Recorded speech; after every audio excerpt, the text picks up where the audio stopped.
자, 반갑습니다. 구독자님들. 지금 제 채널에서 언급드렸었던 이 제이오라는 기업이 최근에 주가가 굉장히 크게 빠졌어요. 자, 이 부분에 대해서 문제점이 좀 많기 때문에 여러분들한테 한 번 더 설명을 드리고자 영상을 좀 찍게 됐습니다. 자, 영상 시작하기 전에 내용 마음에 드시면 진짜 구독, 좋아요 한 번씩만 눌러주시기 바라겠고, 바로 뭐 기말 필요 없이 본론으로 들어가 보도록 할게요.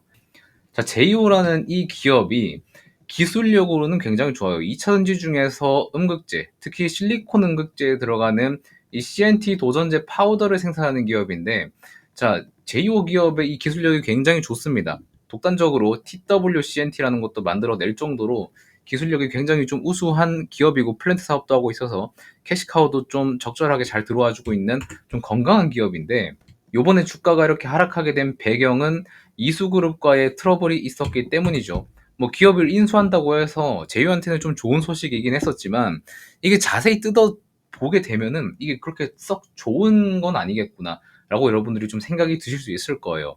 그거를 오늘 영상에서 한 번씩 다 터치를 해드리겠습니다. 자, 여러분들이 볼 공시가 꽤 많습니다. 좀 여러 가지를 말씀을 드릴 건데, 자, 이번에 흐름을 좀 말씀드릴게요. 이수기업에서, 특히 이수페타시스에서 공시를 3개 띄웠죠.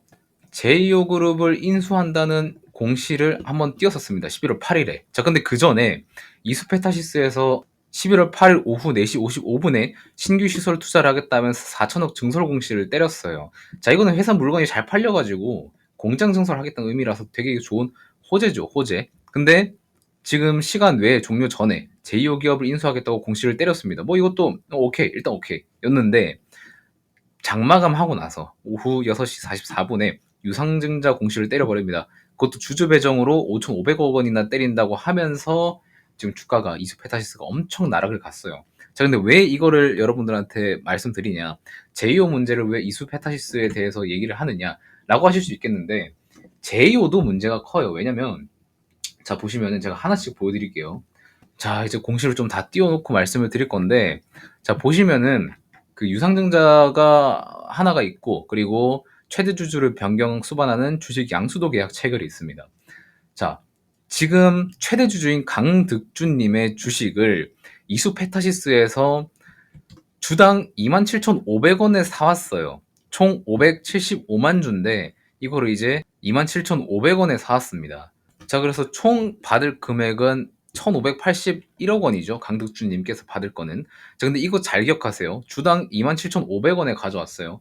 자, 그런데 요번에 유상증자를 때렸습니다. 유상증자를 때려가지고 시설자금으로 1,000억을 발행을 하는데, 제3자 배상증세. 이거 이수페타시스한테 때리는 유증이거든요. 자, 근데 보통주는 18,259원에 가져오게 됩니다. 신주 발행이 18,259원이에요. 자, 이거를 두 개를 비교해서 보세요. 일반 보통주 새로 발행하는 거는 18,250원에 가져오게 되고, 최대 주주는 최대 주주 프리미엄이라고 해가지고 주당 27,500원에서 삽니다. 자, 일반 보통 개인들이 투자하는 개인 보통주는 18,000원에 들고 오면서 왜 대주주한테, 왜 최대 주주한테는 프리미엄을 붙여가지고 더 비싼 가격에 사오냐는 말이죠. 거의 뭐 이것도 프리미엄이 거의 뭐 한 9,000원이나 더 붙은 상태로 가져오는 거거든요.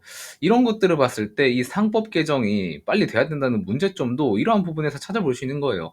이수페타시스한테 인수당한다고 해서 뭐, 아, 좋다, 야, 이거 뭐 인수당한대 라고 생각을 할 수 있지만, 이런 디테일적인 부분에서 봤을 때 개인 투자자들한테는 엿먹이는 거고 대주주한테는 좋게 해주는, 약간 이러한 우리 국장의 실세를 볼 수 있다라는 걸 좀 말씀을 드리겠습니다.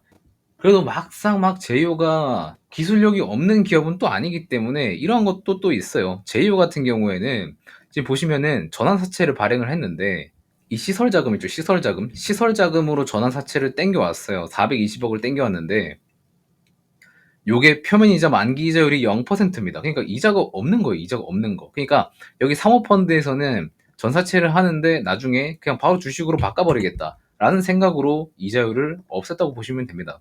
이자율 없이 이렇게 전사채를 발행하는 거면은 사모펀드에서 굉장히 유망하게 보고 있다는 거랑 똑같은 말이거든요. 그래서 지금 이 전환사채권 같은 경우에도 평단가가 어느 정도냐면 19,400원의 전환사채를 발행을 했고, 최저 이제 환산은, 최저 조정가는 13,600원까지 보고 있다고 합니다.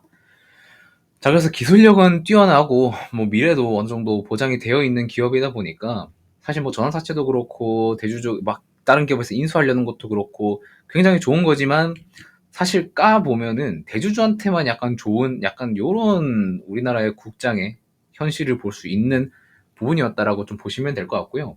이런 것들이 빠르게 이 상법이 개정이 돼서 이런 장난질을 못하게 좀 해야 되는데 우리나라 시장은 너무 물렁법입니다. 기업에만 되게 좋게 해주고 특히 기업주 막 이런 사람들한테만 되게 좋게 해주고 개인 투자들은 절대 좋게 해주지 않아요. 자, 주식이 뭡니까? 주권이 뭡니까? 결국에는 그 회사의 지분을 가지고 있는 권리를 말하는 건데 소액이라고 소액 주주들이 가지고 있다고 해서 돈 많은 주주한테만 혜택을 주고 프리미엄을 붙여서 던져주는 거예요. 우리 밑에 있는 개인 주주들은 이런 것들 다 못 누리고 그냥 피해만 계속 보고 주가 이렇게 깎여 나가는 겁니다. 그리고 사채 발행 같은 경우에도 19,000원에 대여를 해줬는데 조정까지 가능하잖아요. 결국에 나중에 19,000원에 전환할 수 있는 건 권리지만 나중에 막 주가가 더 내려가면 조정을 해가지고 13,000원까지 너네가 살 수 있게 조정을 해줄게. 약간 이런 거라서 돈이 많은 사람들한테만 유리한 게 한국 시장입니다. 소액주주들은 막 뭐 발언할 권리도 없고 엄청나게 불리한 시장이에요. 그런 시장 속에서 우리가 살아남아야 되는데 심지어 제가 제일 좋게 봤었던 제이오라는 기업 자체도 이러한 모습을 보여주는 거여서 되게 안타깝습니다. 자, 그런데 뭐 대주주 프리미엄 같은 경우는 이수에서 먼저 제안을 했겠죠.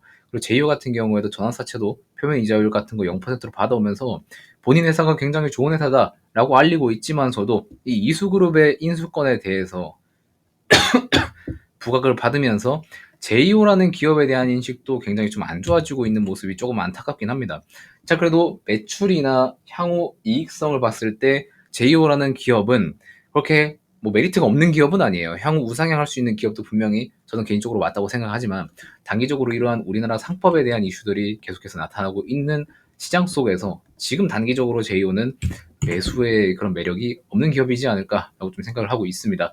특히나 이제 우리나라 시장 같은 경우에도 좀 조정을 강하게 받고 있기 때문에 지금 삼성전자가 부러지면서 지수가 굉장히 크게 나가리가 되고 있죠. 삼성전자가 이렇게 깊은 하락이 나온 거는 8월 초에 서킷 걸린 이후로 처음입니다. 이렇게 연속 줄줄줄 하락하는 거는.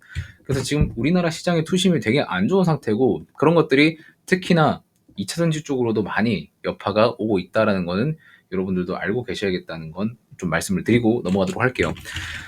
그래서 제이오를 뭐 매수나 매도를 생각하시는 분들이 계실지는 모르겠는데 제이오를 만약에 끌고 가실 분들이라면 이거 굉장히 좀 길게 봐야 돼요. CNT 조선제 같은 경우에는 25년도부터 좀 본격적으로 들어간다고 얘기를 하고 있는데 최근에 대주전자재료 실리콘 응급제 만들고 있는 국내 대주전자재료 같은 경우에서도 그 4분기에는 약간 출하량을 조금 다운그레이드 하기도 했습니다. 이런 부분을 했을 때 기간이 조금 어느 정도 걸릴 수 있겠다라는 거는 좀 생각을 하고 투자를 이어 나가셔야 된다라는 거는 말씀드리면서 이번 영상은 마무리하도록 하겠습니다.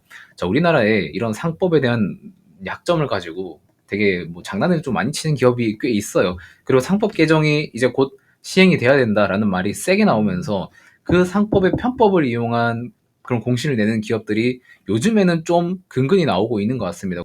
그래서 이러한 부분들이 여러분들이 보유하고 있는 주식에서도 나올 수 있기 때문에 항상 조심하셔야 된다는 것을 말씀을 드리겠고 유의하시면서 투자하시기 바라겠습니다. 자, 일단 이번 영상은 여기서 마무리하도록 하겠고요. 저는 다음 영상에서 또 좋은 내용으로 가져와서 여러분들께 브리핑 드리도록 하겠습니다. 고맙습니다.